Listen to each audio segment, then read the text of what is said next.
All right, you entered a plea of no contest on September 19th. Yes.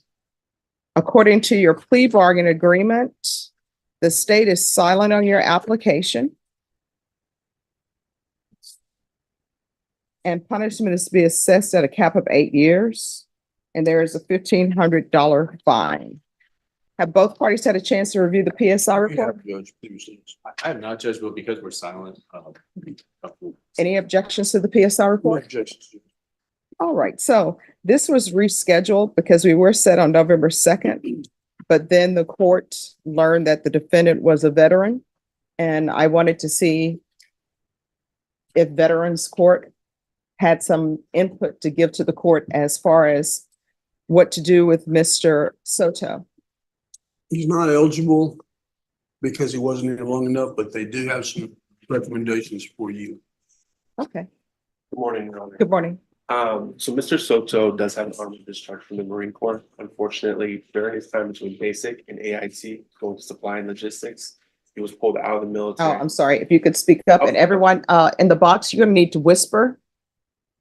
This is the new year. We're being kind to the court reporter. All right, He was pulled out of the military to serve for a legal situation that he said happened before the military. Once he took care of that case, he did not go back into the Marine Corps. So technically, with the amount of time he served, he's not eligible within the nexus. However, we do feel Mr. Soto does need some help. There's a few issues that through his criminal history, Your Honor, the same reason why you brought us up, that you saw as well. There are some programs through Laurel Ridge. It's called the Resiliency Program. It's inpatient and or outpatient, depending on what the court would like to do. It's here in town. Also, we did confirm this morning, the Temple Dom program, which is the domiciliary program up in Temple, Texas, he also qualifies for too, which could be a 60, 90, 120, or 180-day inpatient program. With his access to the VA care that he has, he's not service connected. However, he is very much active, Your Honor, in the VA and getting his care, which has encouraged the push to get into the mental health substance use area, which he's kind of gradually touched with the VA. But that's what we feel like would be the best option for him. all right. And then you say the program in Temple, Texas, what is the name of it? It's the Temple Domiciliary Program, DOMICILARY. All right, and if I were to decide to place him on deferred adjudication, would they pick him up? They do not transport, Your Honor, but we do have a suggestion that if he is released out of custody, if you grant him that, we would encourage him to go to Audie Murphy, get into the GLA program, which all he would need to do is walk in there and say, I would like to have some help. And I'm interested to do the Temple Domiciliary Program. With his connections to the VA right now, it would be one referral from them, and then they can help set up to get him there. Well, if I were to grant him deferred adjudication, I want somebody to transport him. The VA, unfortunately, we have the same issue with our veterans, Your Honor. They don't allow us to transport. We normally use family members, counselors, support systems. And what we've done in the past, we actually just sent someone up there.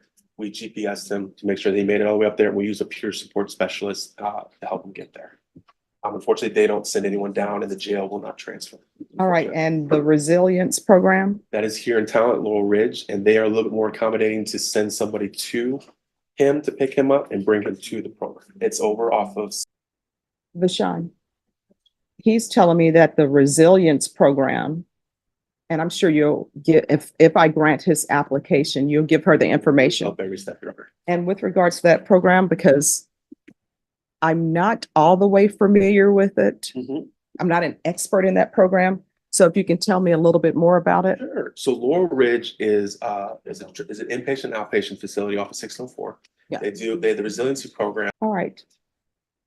Vashon, he's telling me that the resilience program, and I'm sure you'll get, if I grant his application, you'll give her the information. Help every step, Your Honor. And with regards to that program, because I'm not all the way familiar with it. Mhm.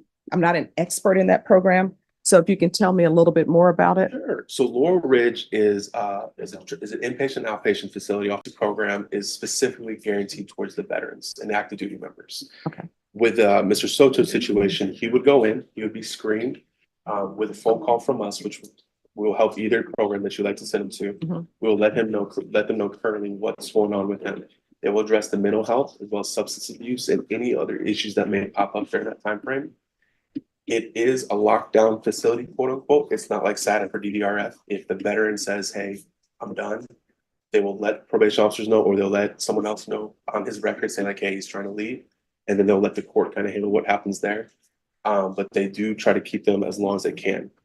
The 120-day program, at the end of it, if they feel, the counselors feel like he needs longer, they will call over to whoever's in charge of the case saying like, we would like to extend that time, and they can go all the way up to 180 with an aftercare program. So once he releases from the inpatient program, it's either Tuesday or Thursday, they kind of do like a donut talk where they come in and they do like an aftercare relapse prevention program with Laurel Ridge facility. And if you could make sure that I have a pamphlet or something on that program. I'll come drop it off here. All right, thank you. And if you could also drop off the Temple Dhamma Celery Yes, ma'am. program, that Yes, would be ma'am. great. Absolutely. All right, thank you so much. I always appreciate you. Of course. All right.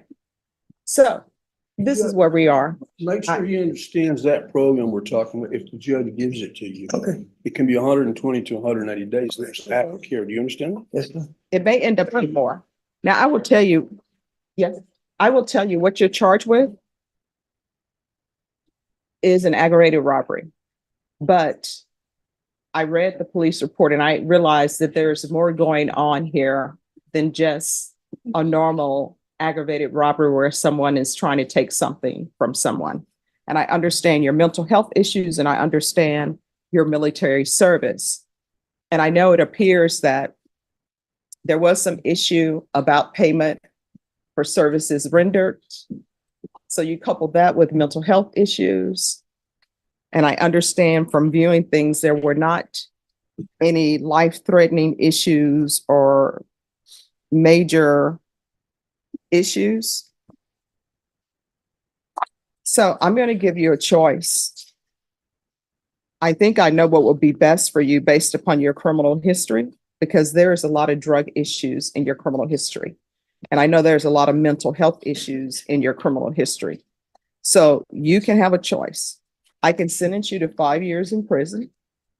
You go to prison, you'll probably get out in maybe 3.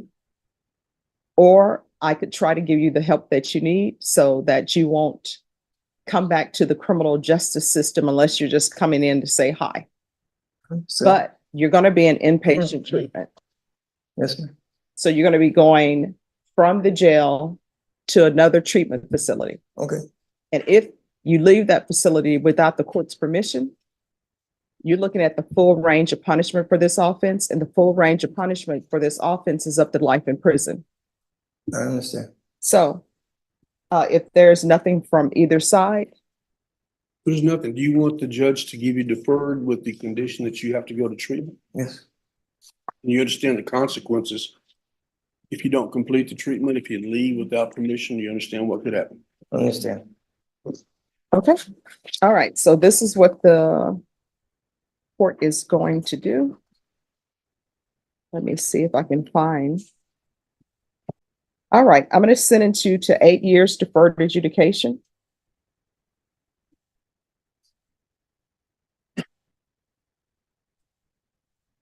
Do you have any family here? No, yeah. Where's all of your family? My daughter is in Massachusetts. Okay. So there, I'm going to order that you be transferred from the Bexar County Jail to the Resilience Inpatient Treatment Program. All right. All right. So make sure you stay in contact. Yes, ma'am. Whenever I place people on probation in this court, I'm hoping that they successfully complete everything. If I didn't think you could do it, I wouldn't take a chance. Yes, ma'am. I will. So you need to make sure that you stay in contact with people. If will. there is an issue, don't throw up your hands, pick up the phone, call your probation officer. If you feel like they're not addressing it, then you can always come into court. Yes, Your Honor. Your contact person will be your probation officer. Okay. And you'll be, you even when you're at Laurel Ridge, you still got a probation I know. officer. Okay, I that's the understand. contact person. Yes, sir. All right, good luck to you. All right. Thank you, Your Honor. You're welcome. Happy New Year. You too.